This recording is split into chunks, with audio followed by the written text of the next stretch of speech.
Hello नमस्ते, स्वागत है आप सभी साथियों का एनएस शिक्षा परिवार में। कैसे हो साथियों? उम्मीद करता हूँ बहुत ही शानदार होंगे और आपकी पढ़ाई, आपकी तैयारी बहुत अच्छे तरीके से चल रही होगी। पहला क्वेश्चन आपके सामने है, आंसर देने का प्रयास कीजिएगा। अगर आप हमारे चैनल पर नए हैं तो चैनल को सब्सक्राइब करें, वीडियो को लाइक करें और शेयर करें अपने दोस्तों के साथ। पहला क्वेश्चन है साथी, दिए गए शब्द में आपको बताना है कि पर्यायवाची ज्ञात करना है। चांदनी शब्द का आपको पर्यायवाची बताना है। ज्योत्सना होगा, लक्षण होगा, रोटी होगा, संकोच होगा। बताएंगे साथी। क्वेश्चन नंबर 1 का राइट आंसर क्या होगा? संकोच जो होता है साथी, वो शर्म महसूस करना या जो हिचकिचाहट होता है, हम उसको कहते हैं।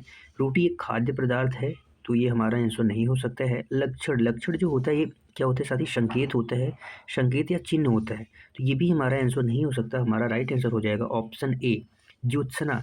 ज्योत्सना साथी क्या है? यह चांदनी का पर्यायवाची है, आप कह सकते हैं चांदनी का पर्यायवाची है।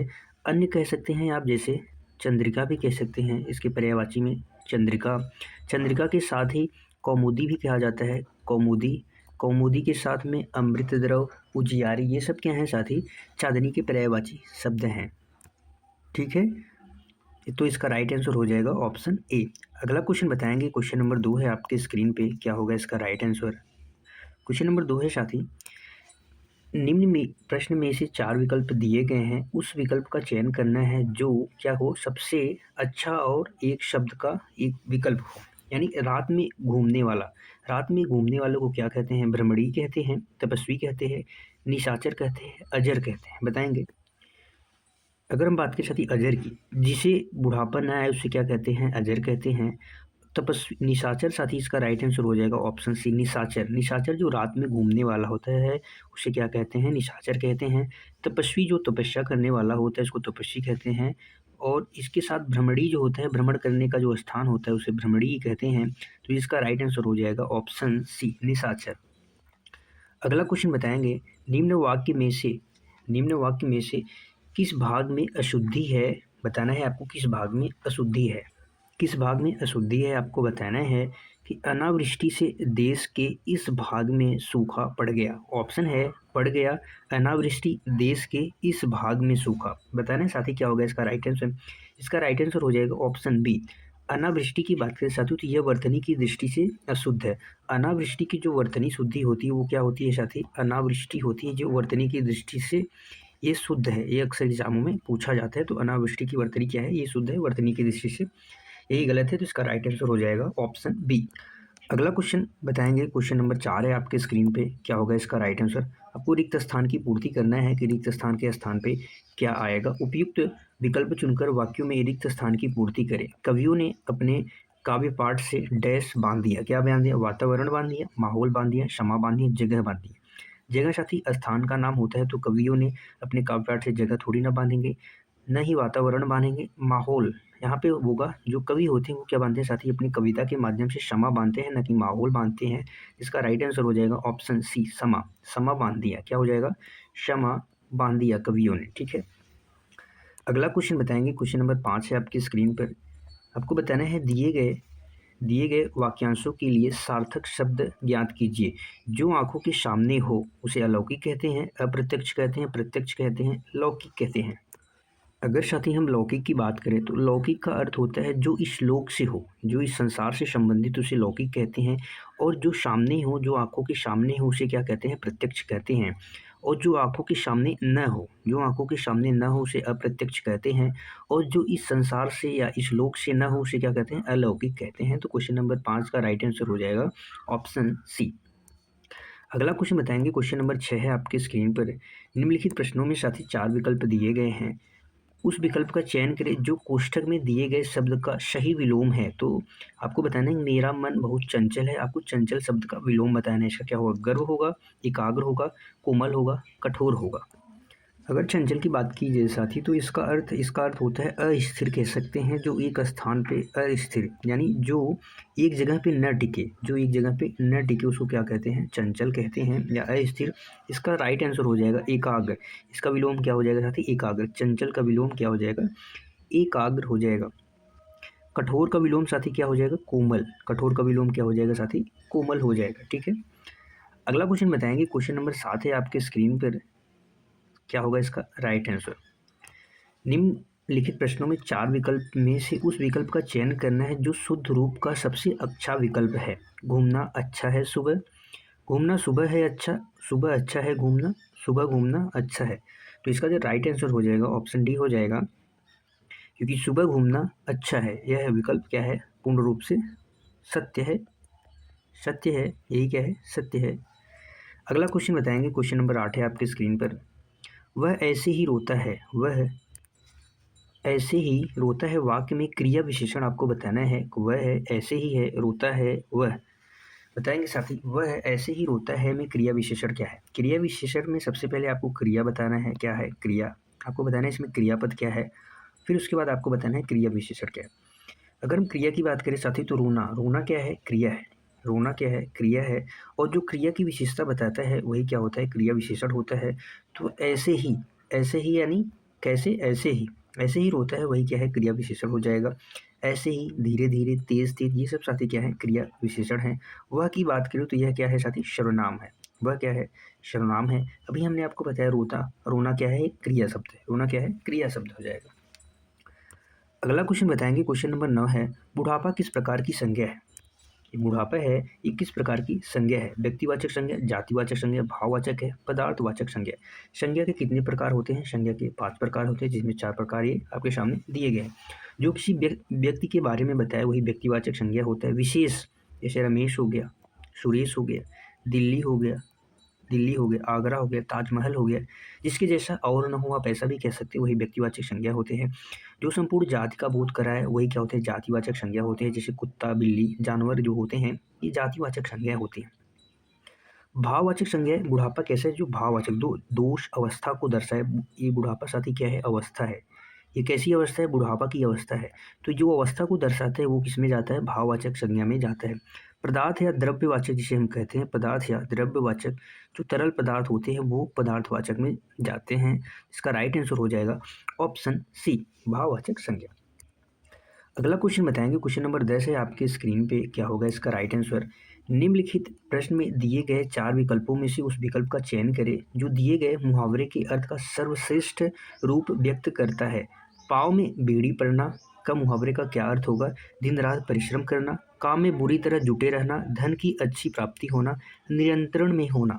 अगर हम बात करें पाँव में बेड़ी पड़ना, पाँव में बेड़ी पड़ना का मतलब होता है कि इंसान रुक जाता है, वो नियंत्रण में हो जाता है। तो इसका राइट आंसर हो जाएगा ऑप्शन डी, पाँव में बेड़ी पड़ना यानी आदमी क्या होता है, नियंत्रण में हो जाना। तो इसका राइट आंसर हो जाएगा ऑप्शन डी। अगला क्वेश्चन है, क्वेश्चन नंबर 11 आपके स्क्रीन पे बताएंगे, क्या होगा इसका राइट आंसर। निम्नलिखित वाक्य में रेखांकित शब्द के स्थान पे उचित पर्यायवाची शब्द का आपको चयन करना है। रेखांकित शब्द है संकल्प पूर्ति। परिश्रम करके संकल्प पूर्ति प्राप्त करो, तो क्या प्राप्त करो, सफलता, जीत, फतेह, विजय। बताएंगे साथी क्या होगा इसका क्वेश्चन नंबर 11 का राइट आंसर। विजय, आप युद्ध में नहीं गए हैं, ना आप फतेह कर रहे हैं कुछ, ना आप जीत हासिल कर रहे हैं।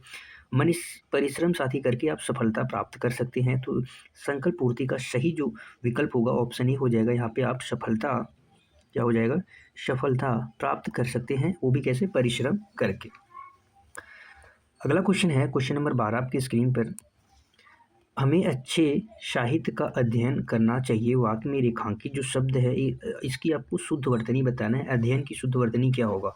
ऑप्शन है आपके सामने, ऑप्शन ए देखेंगे, क्या ऑप्शन ए होगा, ऑप्शन बी होगा, ऑप्शन सी होगा, ऑप्शन डी होगा। बताएंगे साथी। अध्ययन की वर्तनी शुद्धि क्या हो जाएगी, ऑप्शन डी हो जाएगी, अध्ययन, अध्ययन की वर्तनी ऑप्शन साथी क्या हो जाएगी, डी हो जाएगी। अगला क्वेश्चन बताएंगे, क्वेश्चन नंबर 13 आपके स्क्रीन पे है, क्या होगा इसका राइट आंसर। मैं अपना काम स्वयं कर देता हूँ। वाक्य में अशुद्ध अंश कौन सा है, स्वयं है, कर देता हूँ, अपना काम, मैं। बताएंगे साथी। अगर यहीं पे होता मैं अपना काम स्वयं करता हूँ, मैं अपना काम स्वयं करता हूँ, तो ये क्या होता है साथी, पूर्ण रूप से वाक्य सत्य होता। या तो कर लेता हूँ ऐसा भी होता, कर लेता हूँ तो भी क्या होता है साथी, ये वाक्य शुद्ध होता। तो कर देता हूँ, कर देना मतलब थोड़ी ना दूसरे का काम थोड़ी ना करे, कर लेना यानी अपना काम कर रहे हैं। तो यहाँ पे शकर्मक रूप, क्रियापद के शकर्मक रूप का इस्तेमाल हुआ है, इसलिए इस भाग में क्या है, गलती है। अगला बताएंगे, अगला क्वेश्चन नंबर 14 है आपकी स्क्रीन पे, क्या होगा इसका राइट आंसर। निम्नलिखित साथी वाक्य में आपको बताना है कि पूर्ति करने के लिए देशज शब्द का आपको सबसे पहले चयन करना है कि किसी भी व्यक्ति को डैश कहकर अनुचित है। किसी भी व्यक्ति को डैश कहना क्या है, अनुचित है। क्या सज्जन कहना अनुचित है, ये तो साथी उचित है, तो ये इसका राइट आंसर नहीं है। तो पूजनीय आपको बताना है, पूजनीय वर्तनी गलत है या सही है। ढक्कन या उदार, अगर देशज शब्द की बात करें तो इसका राइट आंसर हो जाएगा ढक्कन, जो कि साथी ये सारे शब्द जो हैं अच्छे हैं। किसी भी व्यक्ति को सज्जन, पूजनीय या उदार कहना अच्छी बात होती है। तो ढक्कन यानी व्यंग करने के लिए ढक्कन का यूज होता है, तो किसी व्यक्ति के लिए ढक्कन कहना क्या होगा, अनुचित होगा, अनुचित है। तो पूजनीय की सही वर्तनी क्या होगी साथी, तो क्या होता है, पूजनीय होता है। क्या होता है, पूजनीय होता है इसका राइट आंसर। इसका राइट आंसर ऑप्शन सी होगा।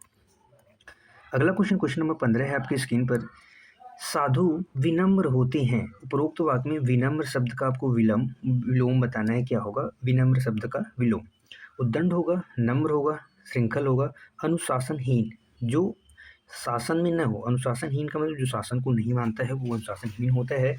विनम्र यानी जिसका स्वभाव साथी क्या हो, कोमल हो, विनम्र हो। जिसका राइट आंसर हो जाएगा ऑप्शन है उद्दंड। उद्दंड क्या हो जाएगा, विनम्र का सही विलोम हो जाएगा। विनम्र और नम्र क्या है, एक दूसरे के समानार्थी हैं। कैसे हैं, समानार्थी शब्द हैं।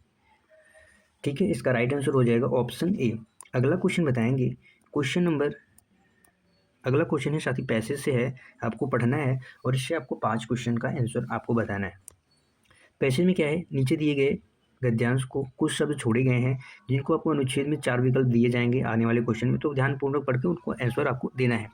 वन प्राणियों के लिए कितने आवश्यक है, ये सभी को पता है। कहा जाता है कि ये क्या है, आपको साथ ही इसको पढ़ना है और उसके बाद आपको सही आंसर देना है। तो हम सबसे पहले क्वेश्चन पे भी चल लेते हैं। क्वेश्चन क्या कह रहा है, पहला क्वेश्चन है कि इतना समझने के बावजूद भी प्रतिदिन वनों की डैश कटाई होती है। डैश कटाई होती, कम से कम कटाई होती है, आवश्यकता अनुसार, मज़ेदार, क्या मज़ेदार, आवश्यकता।